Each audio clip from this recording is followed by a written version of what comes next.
Hey guys, welcome back. MTG Moxman here. Yes, it's a happy Wednesday. It's a hump day. It's that middle of the week day that makes you go, yeah, everything's downhill from now and everything will be okay. Nachos and cheese at the end of the week. Whatever floats your boat, it could be there at that time for you. So hey guys, I hope you're chilling out. Hope you're relaxed. We're just going to sit back. We're going to have a little fun tonight.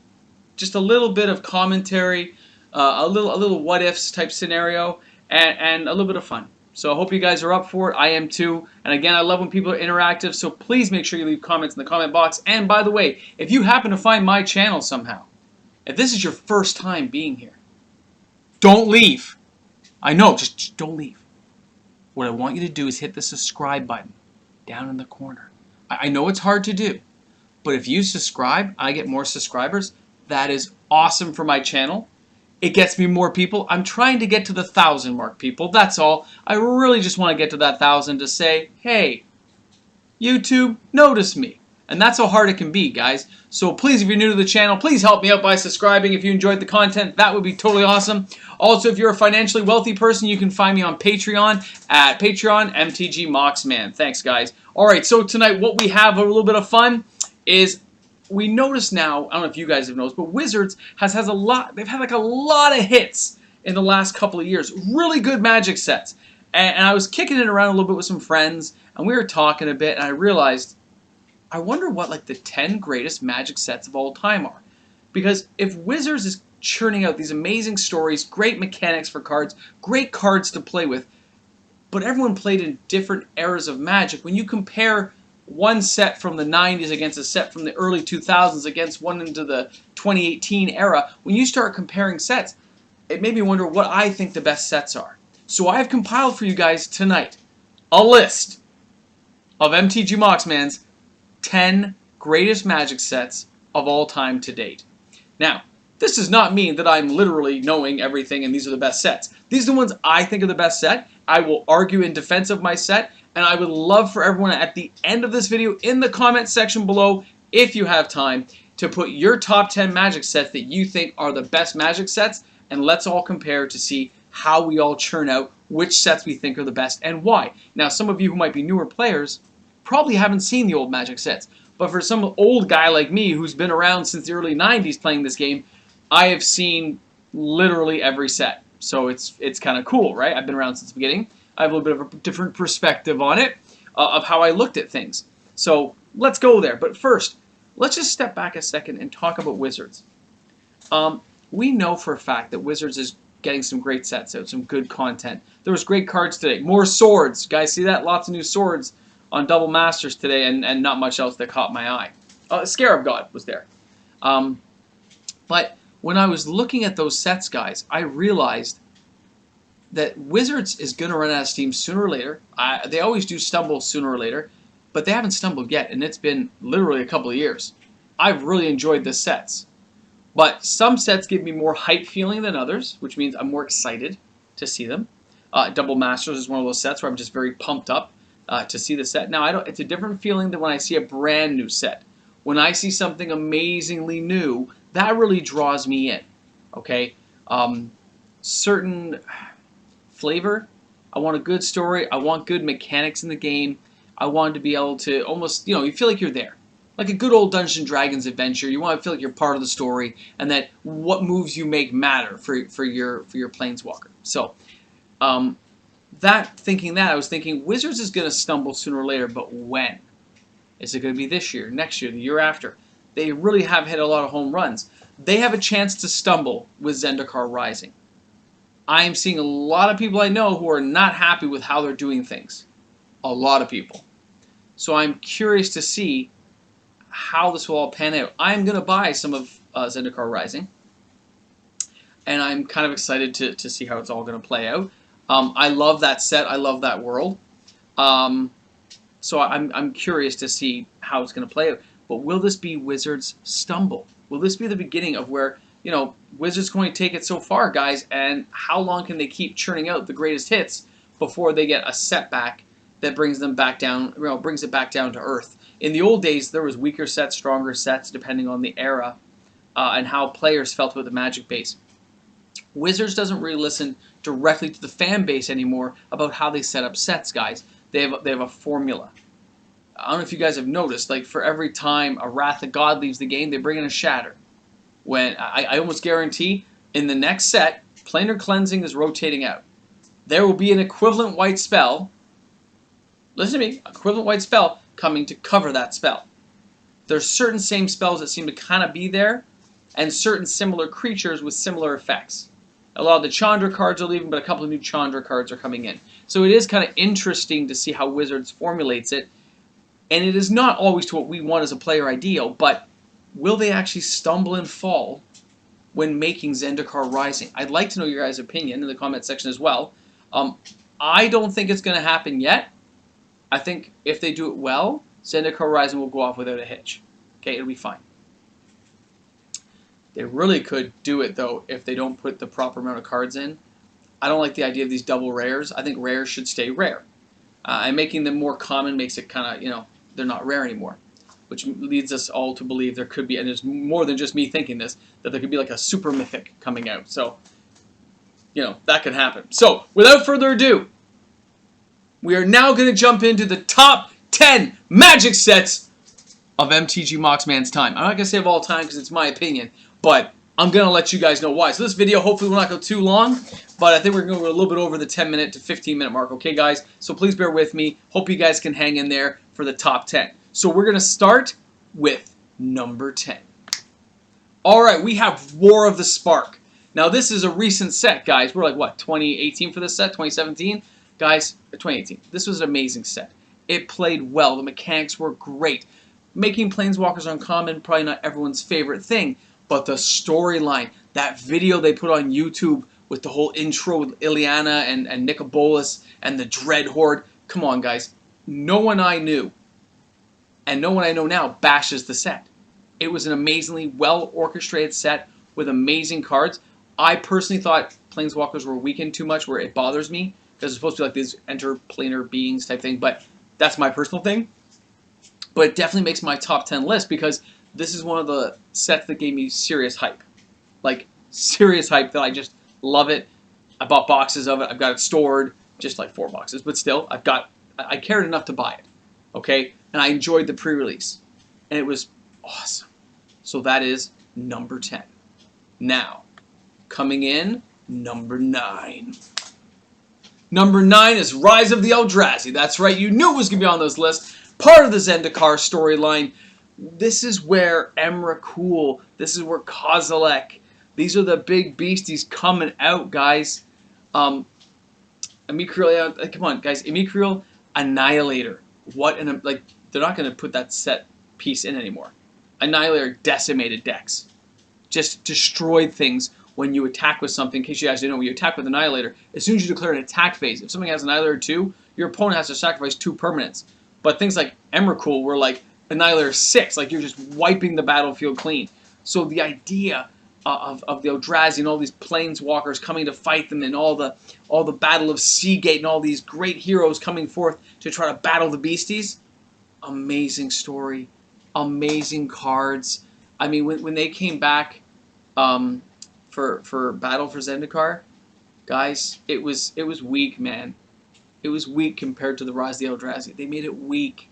The Eldrazi were so underpowered that I was just like, no, no, but they did it. And it was still a fun set, like Ulamog of the Ceaseless Hunger and stuff. Those were great cards. But it wasn't as good as the original, you know what I mean? It's like a sequel to a movie. It wasn't quite as good. So, for that reason, Rise of the Eldrazi is number 9. Now, number 8. Number 8 is Arabian Nights. Now, some of you might be arguing this should be higher on the list, but guess what? This is not an original storyline.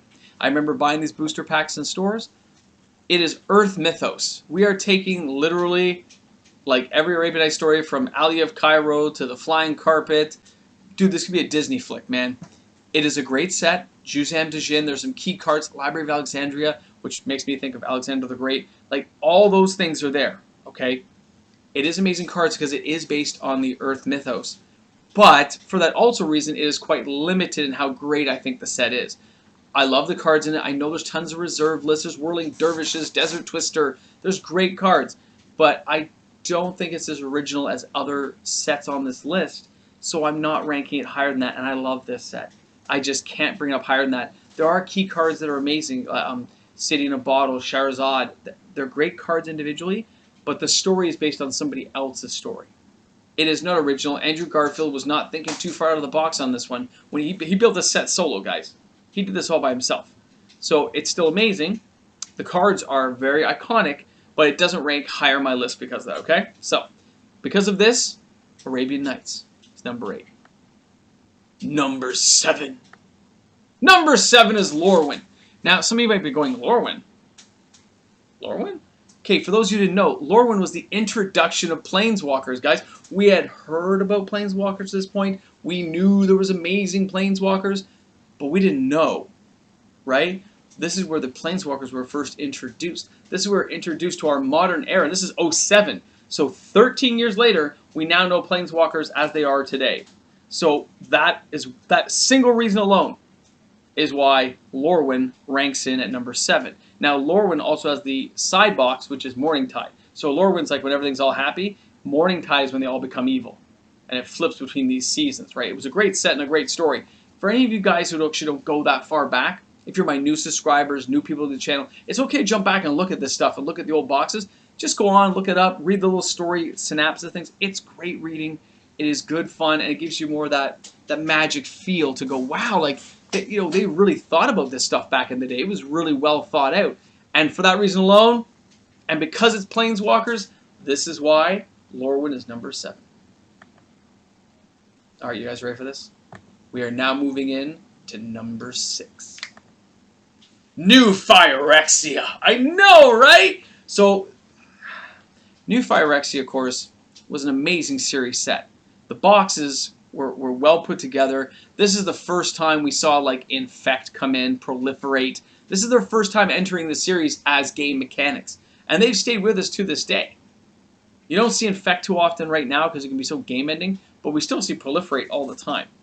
Now, this is also the story about Karn, and they're trying to rescue him from the center of New Phyrexia, which of course is when Mirrodin's been totally changed over, which is a world that Karn created. And it got infected with like glistening oil, and it totally switches the world over to these horrible things. And now New Phyrexia, it's still there. So, New Phyrexia for that reason, bringing in some great game mechanics, bringing in an amazing story, and cards that are like sought out to this day. Way to go, man. New Phyrexia, you are number 6. Next up, number 5. We are halfway through already. And this one's going to be a shocker. Number 5. That's right. I said it. Anyone who knows me, I said it. Fallen Empires, people. Fallen Empires was an amazing set. Everyone knows it for being a horrible gameplay set. A horrible set. But Fallen Empires is the end of an age. Okay? This is when whole empires were falling apart. All over Dominaria. We had Thalids, we had the Order of the Ebon Knight, we had the Order of the white one, the Hand or whatever. There was amazing cards going on. Oh my god, we had the Thralls in this set. Guys, it was a good set. It was not big enough, it was not diverse enough, the mechanics did not fit well together, but the story is key, and it was the most produced set up to that point. And I mean, we were buying this thing for years. I remember our store like lowering the pack price to like $1.75. We just keep sweeping them up because we didn't care. Oh, I can get 2 packs, I can get 3 packs, right? For the price of a regular pack. So, us teenagers, like, I remember it fondly as a set we played all the time.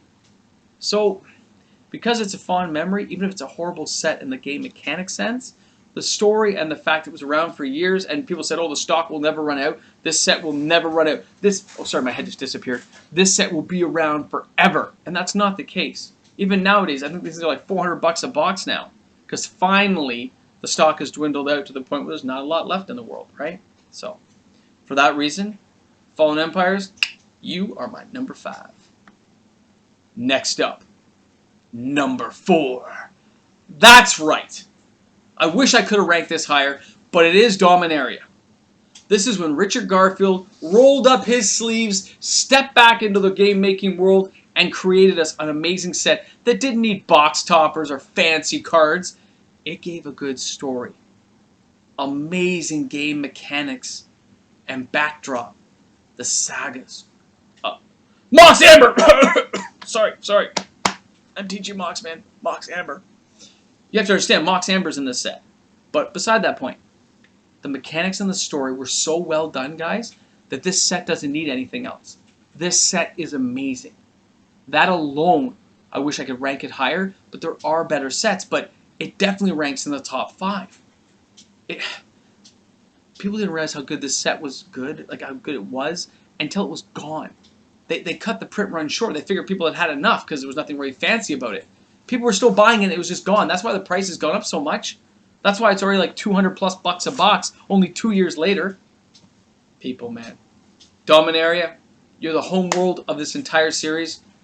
We salute you. Legacy Weapon and all, Urza, everything starts here with you. So for that reason, you are number 4. We are now entering, guys, my final 3, the top 3 of Magic the Gathering. Here we go. Number 3. Legends. Alright, guys, let's face it.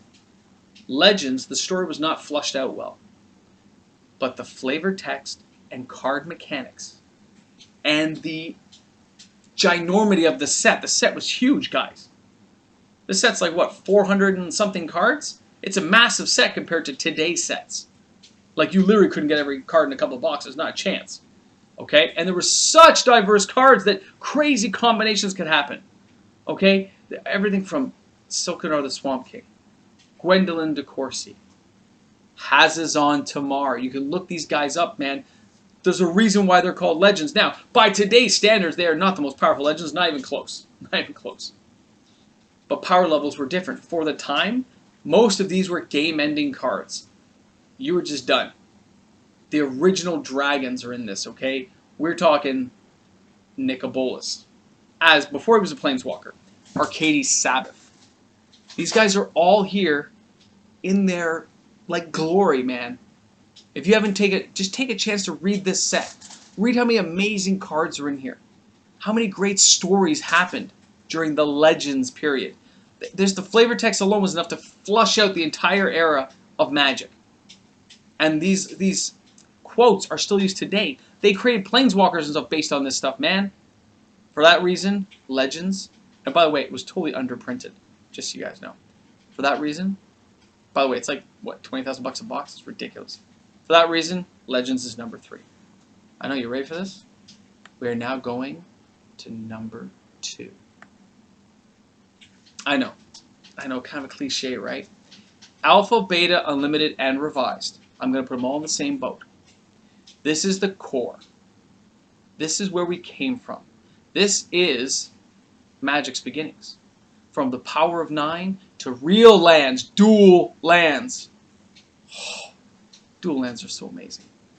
From dual lands to our power of 9 to the beginning of Magic, from seeing our first Serra Angel fly across the sky, a Shivon Dragon coming at you, a 5/5 flyer for 6 that you could pump up, Dragon Whelps, little tiny blockers, Black Knights and White Knights, 2/2 first strikers for 2. Savannah Lions, 2/1. Crazy cards and banding. This was the core where we started in Magic. Now, a lot of people might argue that this automatically becomes number 1. But this isn't their list, it's my list. And I rank it this way because there's one set I consider superior to this set. And this is the only reason. I know you're dying to see. So for that reason alone, this is number 2, and we're going to go to number 1. You ready for this? I should play some like rock music in the background. Here we go. Number 1. Ah! It's me!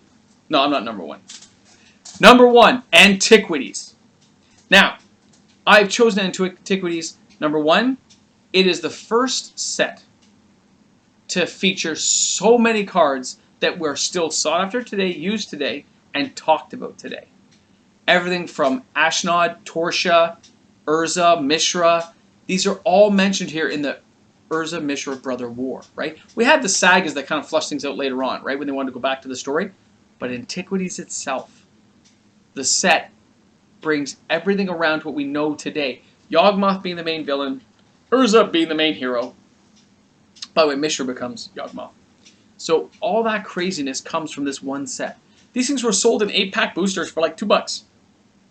I remember getting my first Candelabra of Tawnos and thinking it was a dumb card. It took me a while to realize. This set has such strong, fond memories for me, guys. I remember driving to go get packs with my buddies, just so we could buy a couple packs. I remember everybody at the store just being crazy over the cards. Yoshin Soldier, a 1/4, all this crazy stuff. It was amazing. So I want you guys to know this is my #1 pick, and I would love to know what you guys pick as #1. I'm sorry I'm over like 20-minute mark. What can I say? Thank you guys so much for tuning in. I really appreciate it, and I can't wait to hear the comments tonight. And if you're new to the channel, you've made it this far in, please remember to subscribe. Help support the channel. It does take quite a bit of time to put this stuff together. I'm happy to do it, and I enjoy talking to you guys. So make sure you leave those comments, because it's awesome. All right, guys, thanks a lot for tuning in. #1, I'm sorry, it's Antiquities. Let me know what your guys' top 10 is. I look forward to hearing from everyone. Have a great night tonight.